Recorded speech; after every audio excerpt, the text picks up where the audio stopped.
Hello, Garland Nixon here. We're hanging out with our dear friend Laith Marouf. We got a lot of things to talk about. He's going to update us on all the latest information going on in the Middle East and beyond. Let's talk.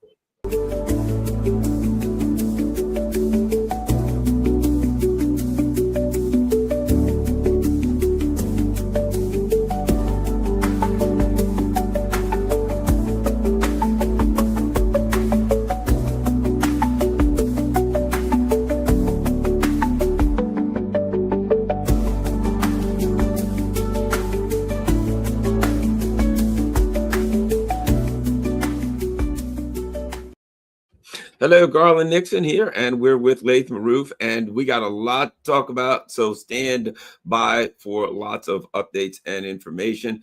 Before we get started, let's go to the most important place. If you want to, rather than just this show once a week, every day, even a couple times a day, you want to find out what's happening in occupied Palestine, you want to find out what's happening in the region, go to freepalestine.tv. You can see that's Laith's site that he maintains. That's his organization.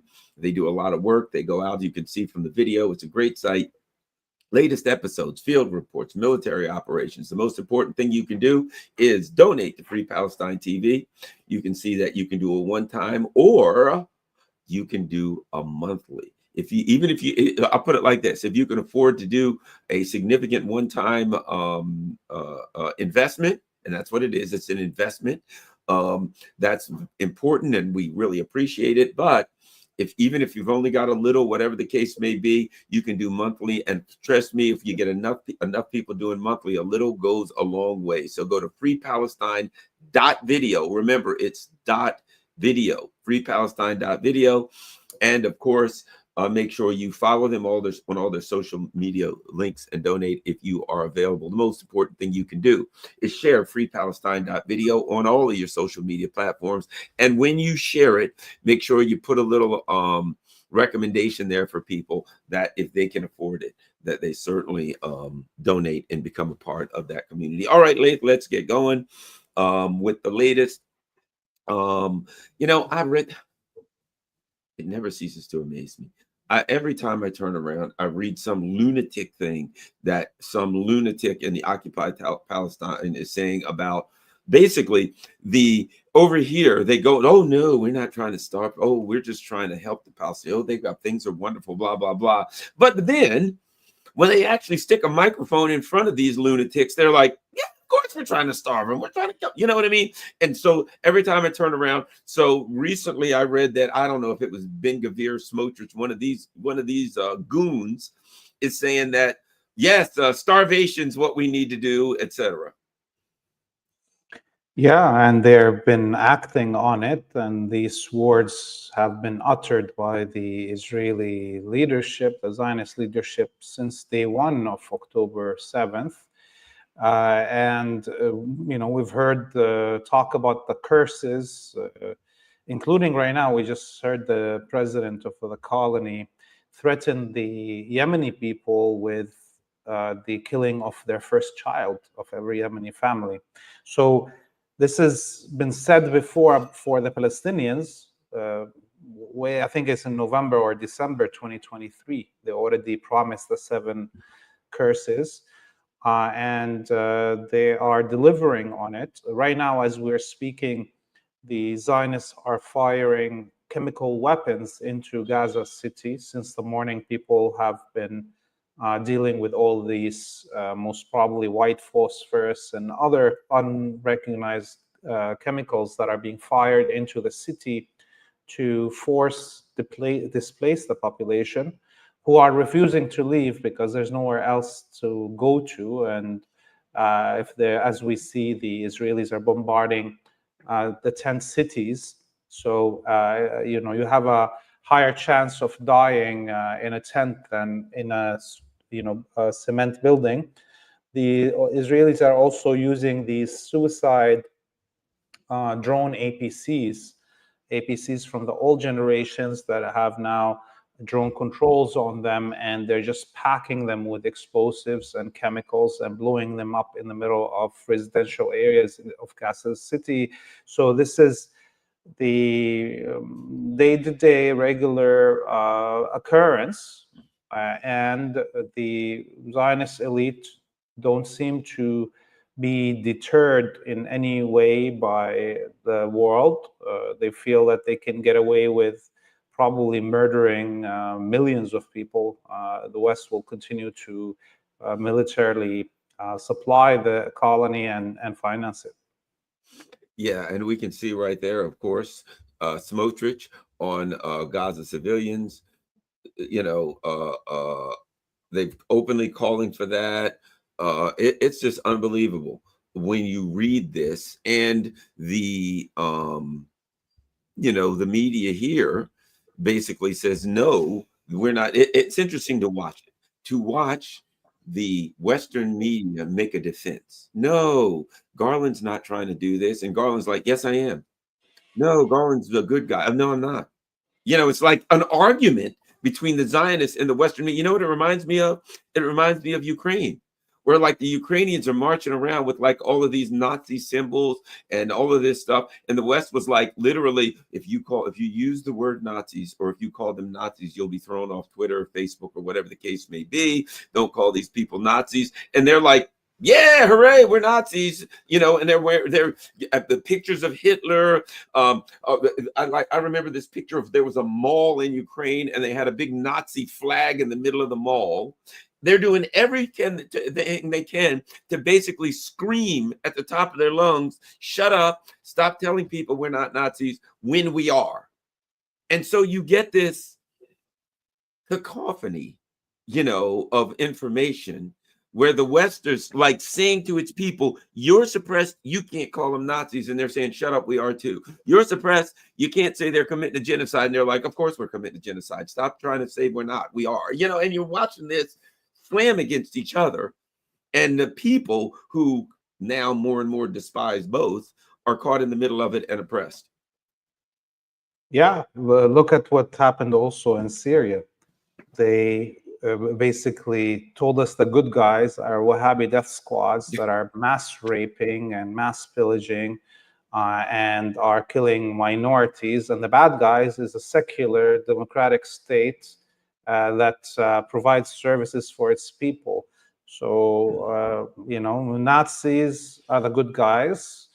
Wahhabis are the good guys, and Zionists are the good guys, and all of us humans that want to live in peace and equality are the bad guys, because we're not allowing these Nazis, Wahhabis, and Zionists to have a nice day. We're not letting them be able to murder, loot, and steal without calling them names. I mean, such a crime that we are committing. This is the upside down world that the elite in the West have made for us, humanity. And it is getting very, I think, desperate, not only in Palestine. Let's be very clear. What's happening in Palestine, what's happening in Syria, or what's happening in Ukraine, if these things are not stopped, this will be the norm across the whole planet. If the West gets away with all these normalization of fascism and supremacy, then people in Africa are, when they come for them, nobody's going to care. When they're going to come for people in Asia, when they're going to come for people in Latin America, or even the minorities in the United States and Europe, it'll be by that point too late, because there's no military force that can defend these peoples. So the future of humanity really rests on the success of the Palestinian people getting their freedom and liberation and sovereignty. If they don't, and they end up being totally genocided, we don't know who's going to be next, and definitely there will be no stopping it at that point. Yeah, certainly. And as I always tell people here this: watch what they do on the periphery and the outside of the empire. It always comes home. They always end up doing it there. And if they'll do it there, eventually as people here get desperate, as our economy crashes, which it seems to be fairly obvious. I mean, if you look at the UK right now and look at what's happening in Europe, they're having the UK economy's done. the Western economies are done because now they're having more difficulty being parasitic on Africa and other places in the world. They're having more difficulty. They're still doing it, but they're having more difficulty, which means their economies are crashing. What's interesting is you hear this conversation, and that is, yes, the economies are crashing because of this or that. They're crashing because of, whatever, all kinds of excuses. And I think the reality is this. They're crashing because, as France is an example, it's losing the Sahel. It was never a viable industrial economy. It was a parasitic economy. I saw numbers where they stole like $55 trillion from Africa, France in Africa. So the fact of the matter is, as these countries lose their ability to steal, they never were really viable economies.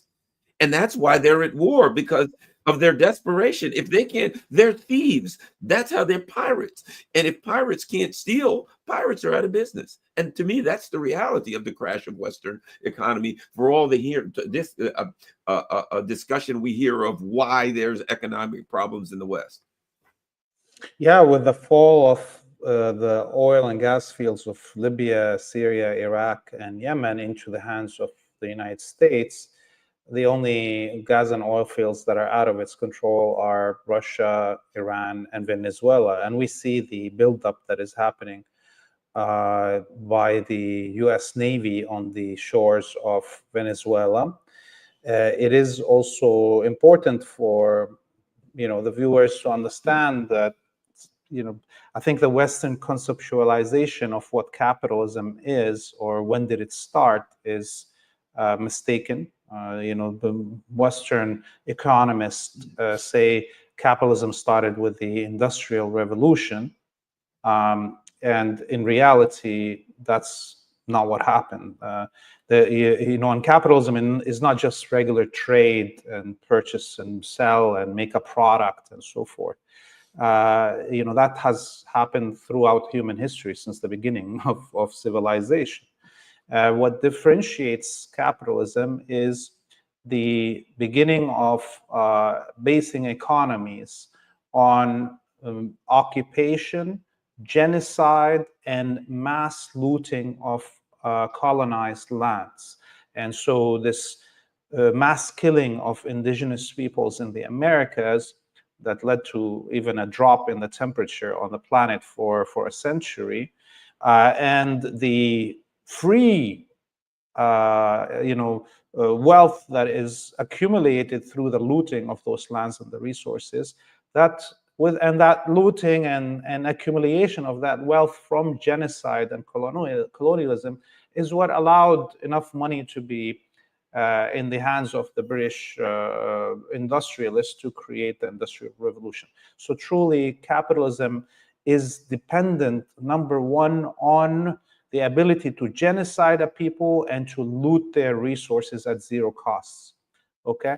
And so if the West is unable to genocide and loot people's resources, then it has to compete with regular trade, right? And then it cannot compete with China, okay? It cannot compete with, let's say, the Gulf countries if they were really independent and the money of their oil is not being looted by the West for the last 80 years. The Arabic people would have been the richest on this planet if there was no colonialism and rip-off of those resources, and then they wouldn't have been able to compete with us. So the African or Latin American peoples that have all these, resources under their ground, precious metals and gold and diamonds and so on, they'll be richer than Europe that has zero resources under its ground.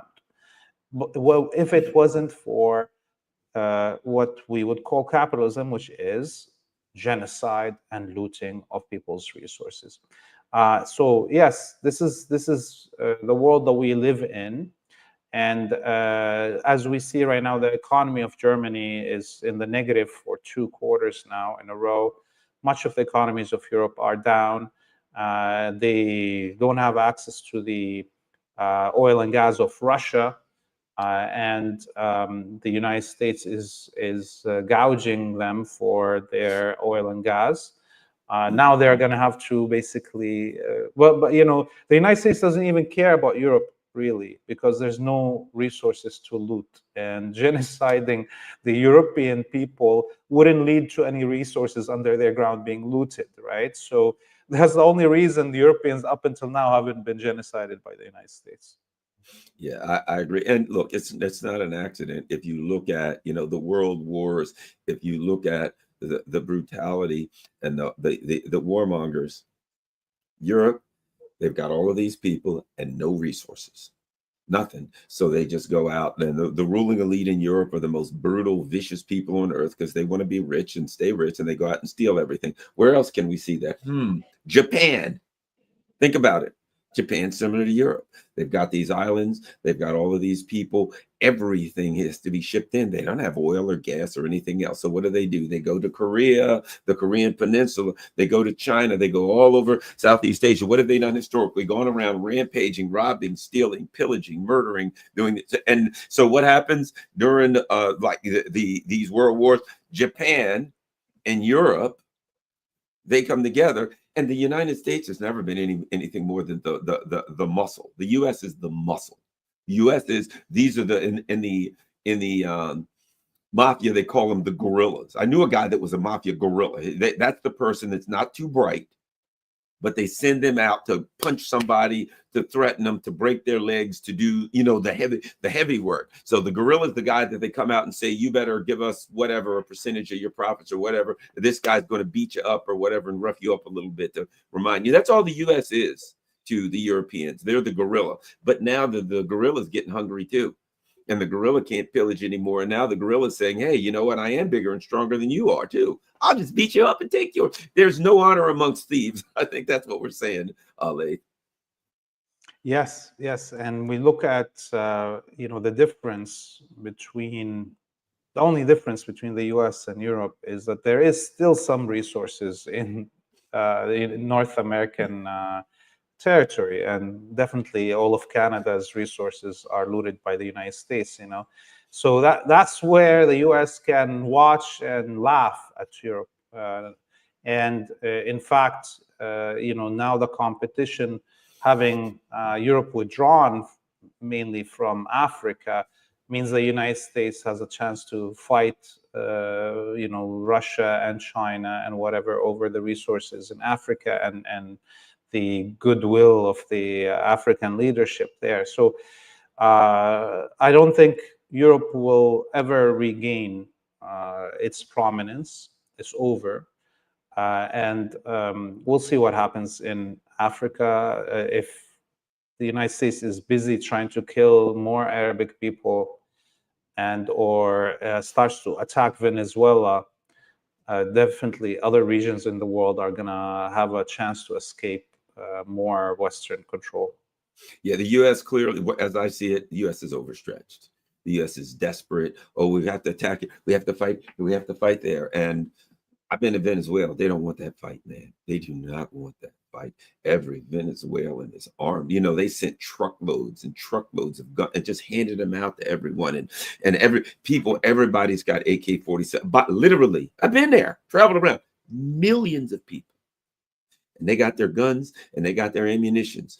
And if Americans set foot on that land, there will be nowhere they can walk that there's not somebody hiding behind a tree or a building and shooting at them. I'm telling you, they haven't experienced anything like that. If they go there, there will be no place, not today, not tomorrow, no day that they can walk, any American or any of their goons can go, that they will not be shot. There's just no possibility of taking Venezuela. That would be a deadly mistake for the U.S. empire to think they can go into Venezuela and get that, or that the Venezuelan people are going to accept it. But we shall see. All right, let's talk about what's going on there. Lebanon, I'm very confused about what's going on. There are people warning the government, you better not, try to disarm Hezbollah, or this thing's going to go real bad. What's happening in Lebanon with this so-called disarming of Hezbollah foolishness, and Israel thinking they can come back in and occupy southern Lebanon and all of this stuff? Yeah, today there was a call made by Hezbollah and Amal, the other Shia party in the country, and Amal, their leader Nabih Berri, is the Speaker of the House at the parliament in Lebanon. Amal and Hezbollah both called for demonstration in front of the Union House, which houses all of the unions, labor unions here in the country, and called on all labor unions and members to join them. So this is going to be kind of the first big public demonstration called by the parties out in the street to defend the weapons of the resistance. This comes after a coalition was formed with a lot of the patriotic pan-Arab and pan-Syrian parties in the country with Hezbollah to again defend the weapons of the resistance. Up until now, the general that leads the Lebanese military, General Haikal, has not spoken, has not presented any plans to the government. So it seems like the government is unable to force the military to engage in this stupid plan. And internally, inside the military, there's a lot of debate, and I think the head of the military will not take such a step. There was also, up until now, a total boycott by ministers that belong to patriotic parties from the cabinet. So the cabinet is, acting right now in an unconstitutional way. There's no real government almost. Nawaf Salam, the prime minister, his reputation is being dragged in the mud in the country. People talking about the history of his grandfather defrauding Lebanese citizens in the Hula Valley of their land and selling it to the Zionists in the 1930s. This is now a big discussion in the country. And people are talking about Nawaf Salam basically trying to continue the heritage of his family of collaboration with the enemy. The pressure coming from the US may seem huge, but because the US hasn't been able to do anything really, even with this proposal to disarm Hezbollah, even with the president and the prime minister signing on to it, we saw Barak, the envoy of Trump, go to the colony yesterday and demanding, he told the media there that Israel should follow up on their obligations under this plan, that because Hezbollah said they will not be handing over their weapons until Israel stops attacks from Lebanon and withdraws from Lebanese occupied territories. And that hasn't happened yet. So Barak told the Israeli media that the Zionist government should withdraw from occupied territory and stop the attacks if they want the plan that Salam and Aoun signed on to, the president and prime minister of the country, to actually come to fruition. But, we look at the ceasefire agreements and proposals that were put in Gaza, even the one that was put last week and that Hamas agreed to, being totally ignored by Netanyahu and his regime. So I don't think we're going to see any real progress on any ceasefire or agreements between the Lebanese and the Zionist colony. Let me ask you this. One of the things that we're hearing, particularly in the alternative media, is the U.S. and Israel, Israel's preparing to attack Iran again. I got mixed thoughts on that. While I'm sure they would love nothing better to attack Iran, the last time they had the benefit of an 8 to 10 hour period where they had Iran stunned and they could get a lot of shots in. And then as soon as Iran got themselves together, they pummeled Israel into submission. In 12 days, Israel was finished through, right? I don't believe that Israel has they've been injured far more. We also find this far more than they admitted by that war. They got pummeled. I think they want to. They'd love to. They couldn't do it. I don't think they can do it. I think they want to attack Iran, and I think they want everybody to believe they're ready to attack Iran. But they want the United States to get dragged into this war. Israel, in my opinion, got it severely weakened by Iran. And if they were to attack Iran again, this time, Iran is stronger. They've got more air defense. They've got some things they didn't have before, which Israel doesn't even know what they have now. Iran would overwhelm them very quickly because Iran knows now, oh, they're short of air defense missiles. So Iran would overwhelm them with drones. The first 3 or 4 days, they'd exhaust their missiles. Iran already knows if you flood them, they're so short, hit them hard the first couple of days, so then they'd be finished. I don't believe, maybe I'm wrong, I'll throw this out here. I think they're bluffing, that without the U.S., they can't do it. Anyway, your thoughts on all of that? Yeah, I mean, we saw some movement of THAAD air defense systems around the world towards the Zionist colony over the last few days. And it could be an indication of a coming war. Doesn't mean that it's going to be against Iran. It's more likely the Zionists will be attacking Lebanon than it would be that they would attack Iran. And that's not to say that they have a better chance of winning anything in Lebanon. They will not win any battle in Lebanon. But we look at even their movements in Syria. Yesterday, the Zionist military advanced north towards the highway between Damascus and Beirut, and occupied the village of Zakhle, which overlooks the highway between Beirut and Damascus, and also overlooks the main highway in the Beqa Valley. And thus now they have a commanding view over the main arteries of movement in the country. They advanced even this morning to another village, even closer to the highway. So if they have any plan to attack Lebanon, it's going to come from there, where they'll be able to cut the country in half. And when you're, at that highway between Damascus and Beirut, you're literally 50 kilometers away from Beirut. It's not that far. Less than that, 20 somewhat kilometers into Damascus, if they want to occupy Damascus in Syria. And now the Wahhabi HTS government in Syria is doing nothing. In fact, they're meeting with the Zionists. We saw meetings over the last week. Israeli media today was talking about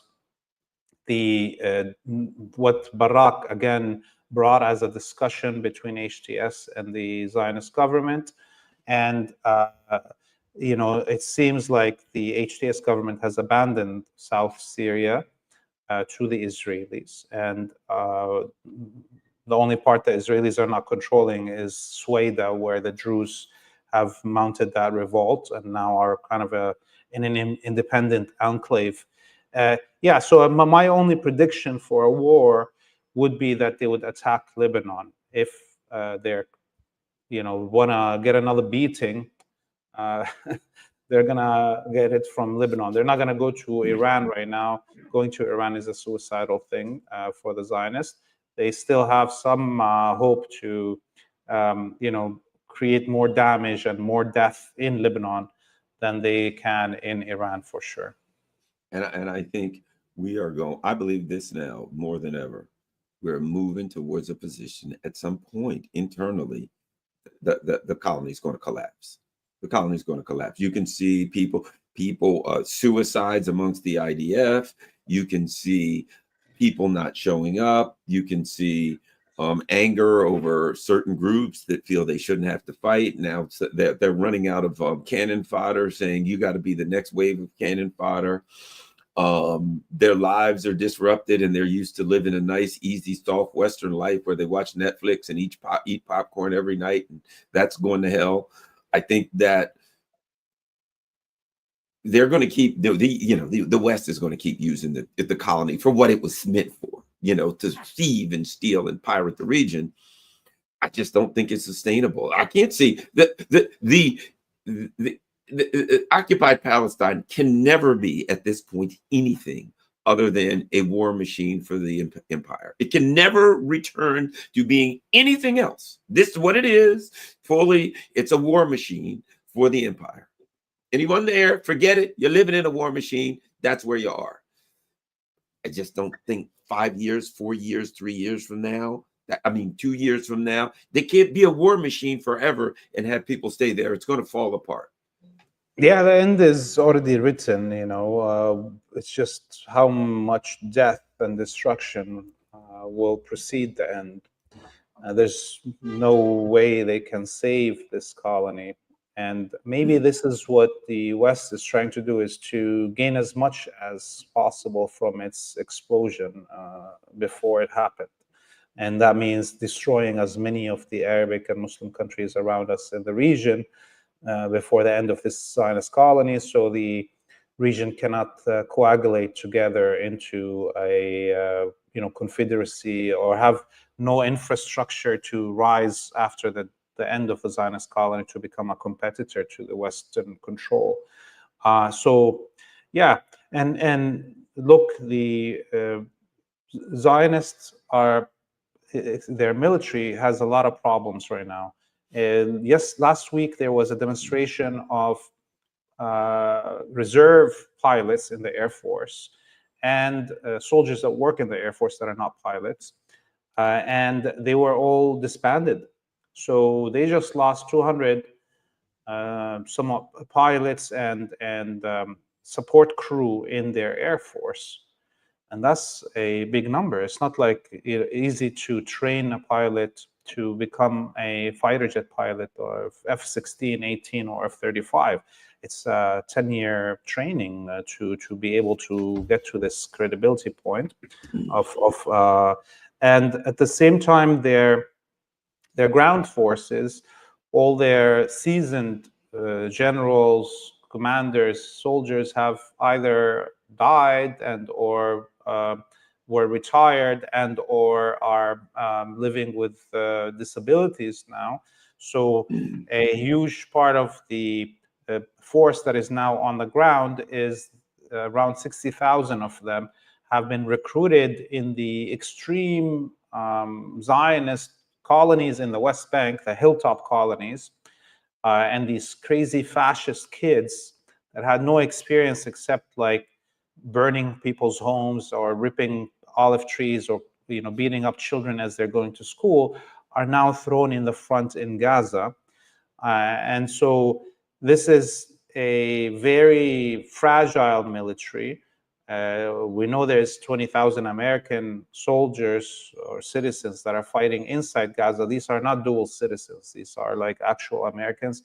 I don't know how much of ISIS and Al-Qaeda have also been imported. This is above and beyond all the other Western citizens that are there, and other mercenary groups like the GHF, the Gaza Humanitarian Foundation, that are all participating in this killing, because the Israeli military is at a maximum capacity and is weakened so severely that they need to depend on Western and mercenary forces. Finally, I would say, like, even their capabilities of surveillance and monitoring Gaza has been weakened severely because of the attacks of Iran during the 12-day war. This is why the UK cannot stop its surveillance flights over Gaza. 24 hours, there's a British Air Force surveillance plane flying over Gaza, because the Israelis cannot do this work anymore. They need the direct involvement of the West in those cases. Let me ask you this. What do you know about, and I guess I'm just throwing this at you, what's happening with the UAE and Sudan and all of that stuff? Yeah. Look, Sudan, before its breakup to South Sudan and Sudan, was the 8th largest country in the world. It was the largest African country. And Sudan has oil, gas, gold, silver, platinum. It has a lot of rare earth metals. It has also the largest number of livestock in the world. Okay, Sudan has more cows and more sheep and more goats than any other country, and could feed all of Africa and the Arabic world combined. This is just with their livestock, and it has the basin of the Nile River, the Blue Nile, the White Nile, and all the tributaries. It could become the food basket of the whole planet. By itself, it could feed the whole world.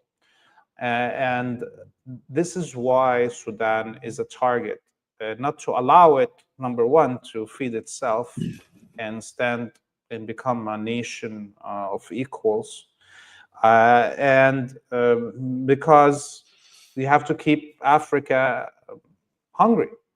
And so before the Emirates got involved in what we see right now, there was Qatar that played the nasty role to break up Sudan into two countries. And we remember how the Qataris spent all their money on that, all those superstars to go down to save South Sudan. What is her name? Angelina Jolie and Brad Pitt and all of those people. And in the end, when the Sudanese government was going to appoint the president of the secessionist South Sudan as the president of Sudan, Qatar paid for him to be killed, okay, in order to make assure that the breakup of Sudan, so they can loot the gas and oil of South Sudan. And since then, nobody gives a damn if there's been peace in South Sudan. There's been massacre after massacre, killings like the Congo. So the resources of South Sudan are now looted by Qatar, and behind them the Americans and the Israelis, without even anyone caring. Now the Emiratis want their piece of the pie. The Turks want their piece of the pie, and they have entered and they want to break up the Sudan, the north part of Sudan, into all these zones. They're mass killing. You know, the Darfur region in the north west of Sudan, there's so much gold. When you pick up just sand and you go like this with the sand in the water, you'll see gold in it. The gold is not in, you don't even need to go dig mines to get gold out of the Darfur region. And this is why it's a target for all those militias. And the Haftar, General Haftar, quote unquote, army in Western Libya. General Haftar, by the way, lived in Langley CIA compound for 26 years before they brought him on the back of a tank to occupy Libya.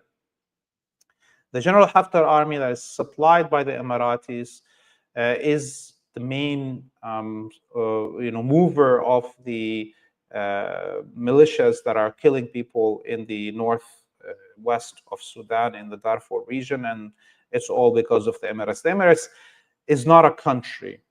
The Emirates is a one family of the ruling pirates, road bandits that used to be that the British put in power, and all their money is being used to destabilize Arabic countries and African countries and loot them. I don't think the Emiratis themselves even make much of the money from all of this. It's just that they are the main payer for it, as their master says in the White House they should pay. Okay. Just something I want to show to show how stupid this country, where I mean the ruling elite. Look at this article. How China influenced elections in America's biggest city. Well, I guess they can't do Russia anymore. You know, that's kind of fallen off. So now it's China. China is influencing the elections in New York City. Why? Because there's a guy there who said something, who was opposed to Zionism, who I don't trust him anymore, and I trust anybody else. But I'm just saying, so now it's China. They're up to no good. It's unbelievable. Something I want to ask you about that you would know, what's going on in Iraq these days. In Iraq? Yes. Anything going on out of there? And I know there's PMUs and various things going on, that all of their oil money is being stolen and going to New York City. But other than that, the usual. Yes. I mean, there is not much out in the open right now in terms of a battle, but I think everybody's getting prepared inside Iraq for the possibility of a war on Lebanon. In the situation that HTS and the Israelis attack Lebanon, for sure, 100% Iraq will be involved in this war. The Shia population in Iraq will not allow the Shias of Lebanon to be slaughtered. That's a given. And so I think we will not see anything in public yet, because now is not the time to talk or to hint to what's going to happen. Things are going to have to be surprises. The situation in Suwaida, Syria, which is right on the border with Iraq, I think also could play in a further war, a bigger, larger war where Lebanon is attacked and Iraq gets involved. Suwaida is going to be part of the land that is going to become a battlefield. And the American base near Suwaida in the 10th area on the triangle between Iraq, Syria, and Jordan would be targeted, that's for sure. So we heard maybe a week and a half ago there was a few drones that the Israelis claimed came from the east. So maybe those were kind of warnings showing that the resistance inside Iraq has now drones that are maybe even more advanced, because they were only spotted inside the Zionist colony. None of the air defenses of NATO and the Jordanians succeeded in spotting them coming from Iraq. So, yeah, in general, this is why I think it's quiet now in Iraq. Everybody's just working under the underground to prepare for any possible new war. One of the again, the Zionists have attacked Yemen, but Yemen has been still having success with their hypersonic missiles, introducing new missiles consistently, regardless of what the Zionists do. They can't stop. They have been unable to stop Yemen from successful operations against them, almost, it seems, daily now. Yes, yes, the Yemen has fired a multi-headed hypersonic missile. The Israelis attempted to shoot it down. That was 2 or 3 days ago, and it broke off into multiple warheads as the air defenses were coming for it. So now Yemen has definitely the ability to penetrate Israeli airspace. There's no way to defend against it. And the targets were all military targets. As Yemen has shown us, it doesn't like targeting civilian targets. But now that the Israelis responded by attacking the presidential palace in Sana'a and the two major electricity plants around Sana'a and inside Sana'a, I think the Yemeni forces will be targeting Israeli infrastructure as a response. And this is because of my reading of the statements coming out from government officials in Yemen. This time, I don't think they're going to hold back. They've always said that they don't want to target civilian targets, but now that the population of Sana'a is going to sleep without electricity today, the Yemeni armed forces, I think, will begin to target Israeli civilian infrastructure and anything that could be used in a military sense, like the electricity and so forth. So this is, the norm for the last 6 months with Yemen, and whatever comes next is going to be different, definitely, than what we saw before. Yeah, I think you're right. Update on the we've talked about it, but the starvation tactics that are being used in occupied Palestine. Well, the United Nations, for the first time, said that there's already a famine, and the declaration of a famine means that more than 30% of the population is in a critical health condition because of lack of food and water. This is very serious, and the whole of the Gaza Strip is now a famine zone. Hundreds of thousands of people are going to die if food is not brought into the strip. But even bringing food is not enough because those who have passed the famine stage need very intensive medical care to even be able to ingest food right now and regularly, survive that process. Sometimes people that are experiencing famine that are given food die because of actually getting food. So, and the attacks on the medical infrastructure of the Palestinians in Gaza are, crazy. 90% almost of all hospitals and clinics destroyed. And we saw today, a few hours ago, the Israelis attacked Nasser hospital in Gaza, and they attacked journalists that were at the top of the hospital, doing their reports for satellite feeds, killing at least one journalist in that attack. And when more journalists and first aid respondents arrived on the scene, they were also attacked live on television. So both situations where the attacks were live and people, saw this horrible massacre. There's at least 14 people dead, 4 journalists, I think 6 aid workers and medical crews and firefighters, and then the rest being patients at the hospital. And so the monstrosity, the Satanism, the whatever you want to call it, the animalism of the Zionist is beyond, I think, any horror movie imagination that we could have had. I don't think anyone could have scripted these crimes that the Zionists are committing. So the number of journalists that have been killed is way past the 260 now in Gaza. And the numbers keep on going. And they're killing them now, not one by one. They're killing them 4 at a time, as we saw from today and the attacks of, a week ago or a week and a half ago that killed Ansar Sharif. So it's, and the journalists in the West are complicit.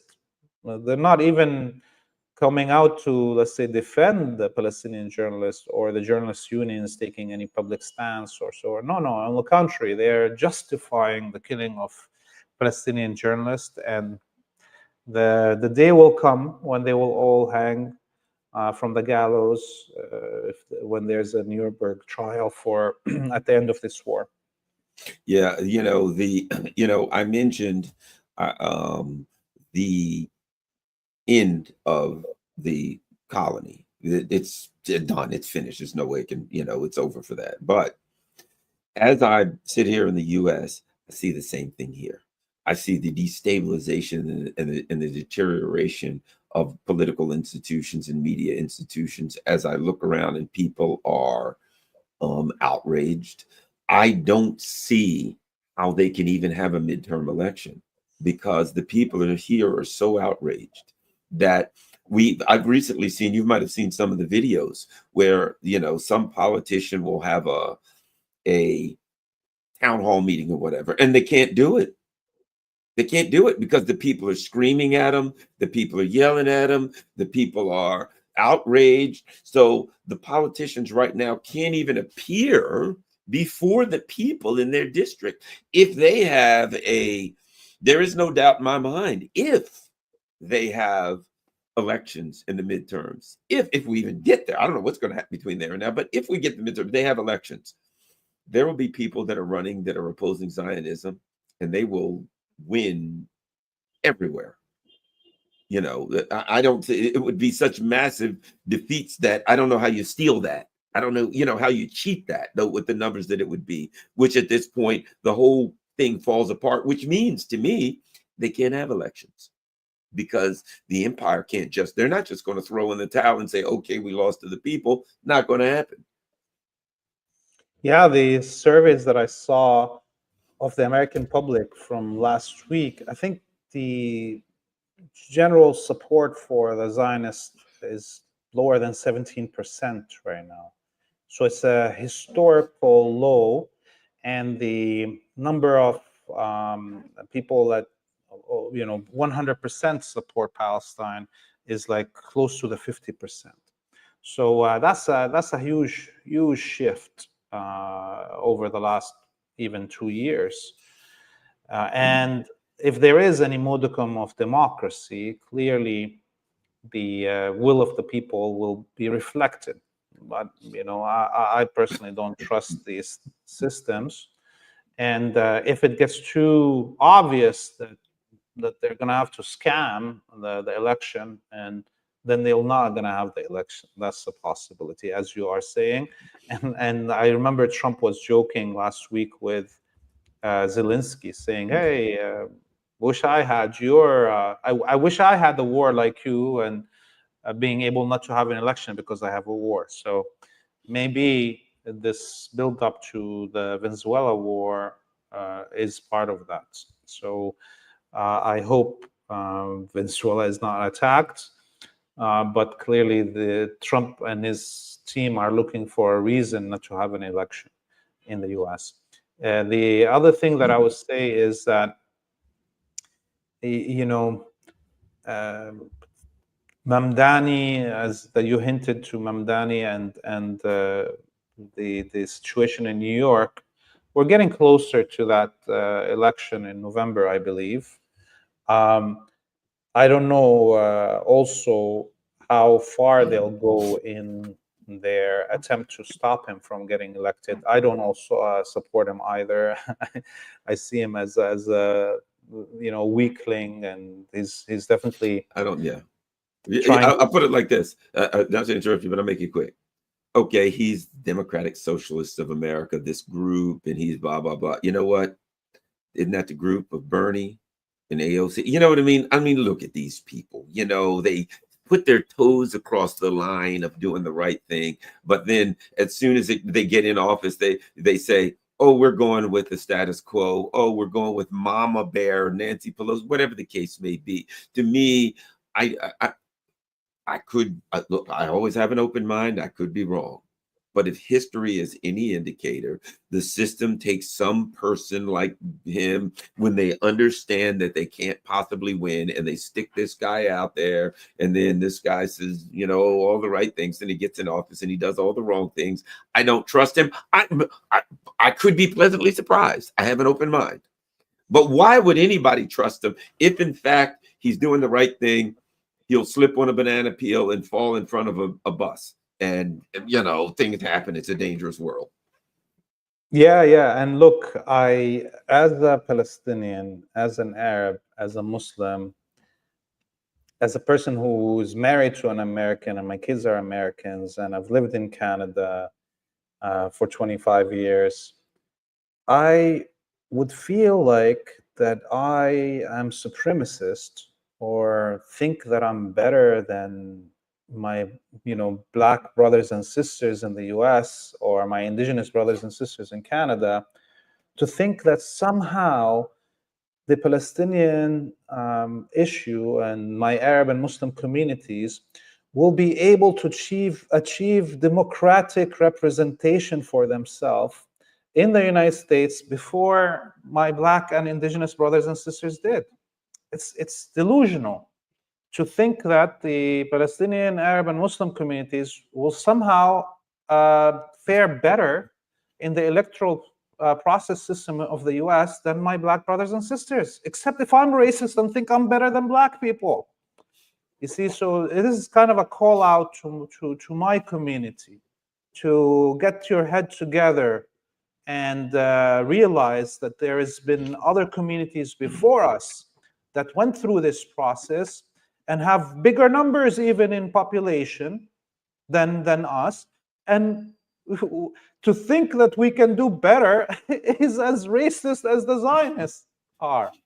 So The only reason that I like talking about the Mamdani file is to point these things out, to pop these stupid bubbles of thoughts that, delusions that some people have in their head.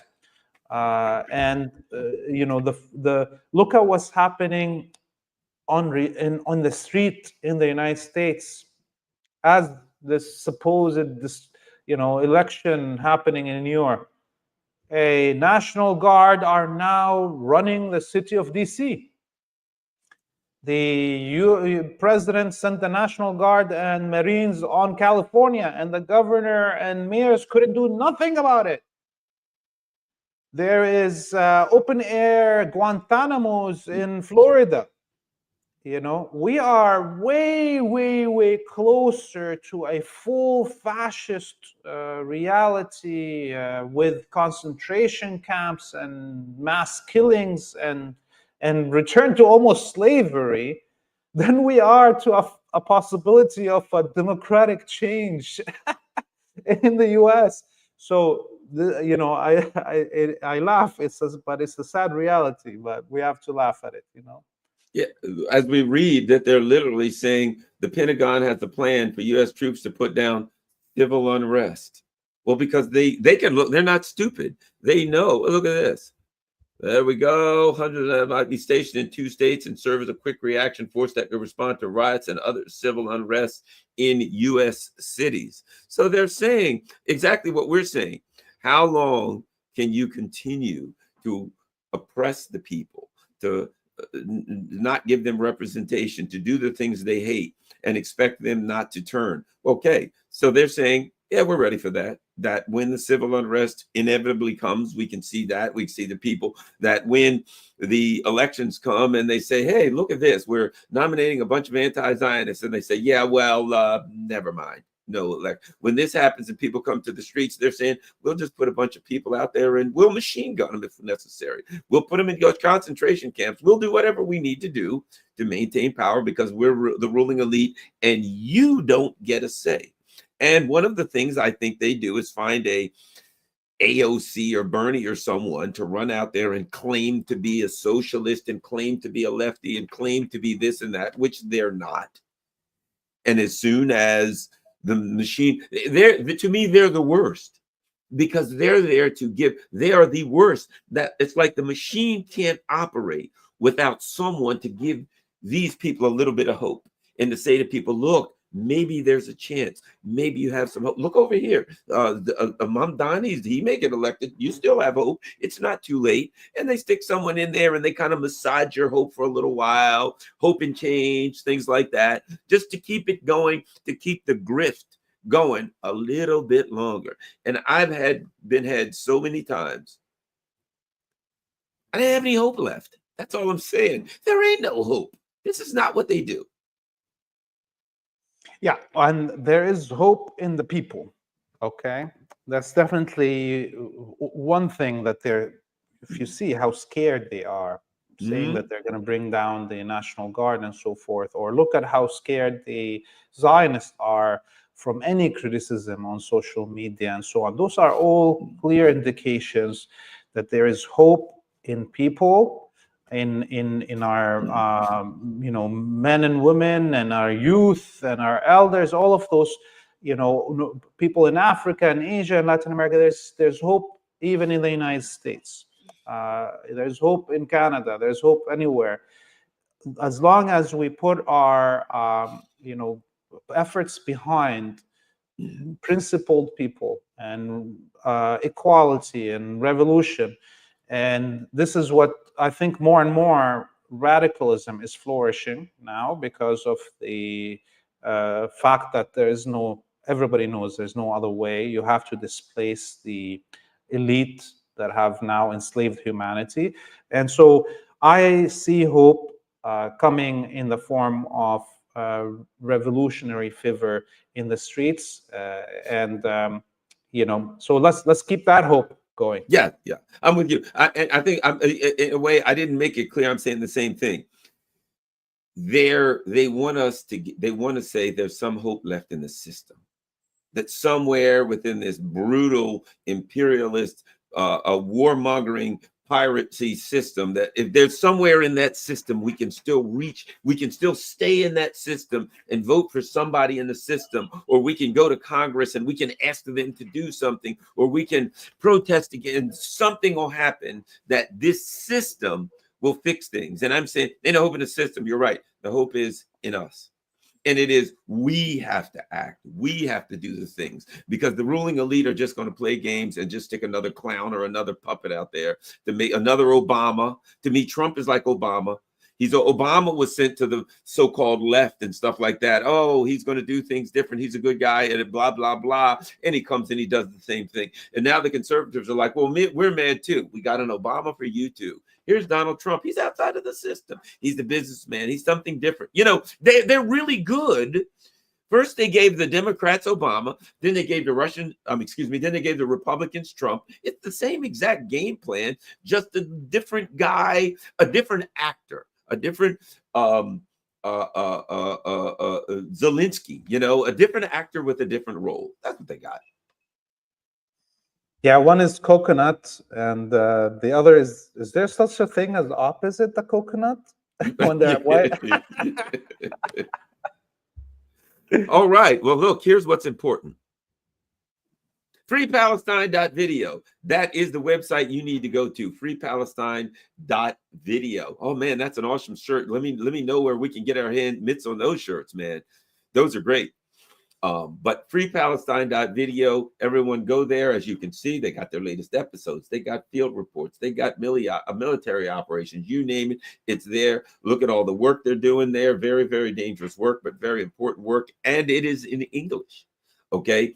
The important block you see here says donate to Free Palestine Video. Look at that. Right. You can donate.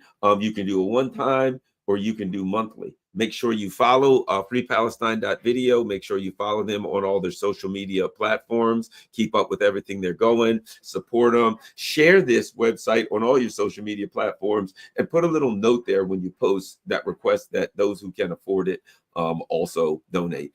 Laith, you get the last word. Thank you very much, Garland, and I definitely appreciate all of the donations from the viewers.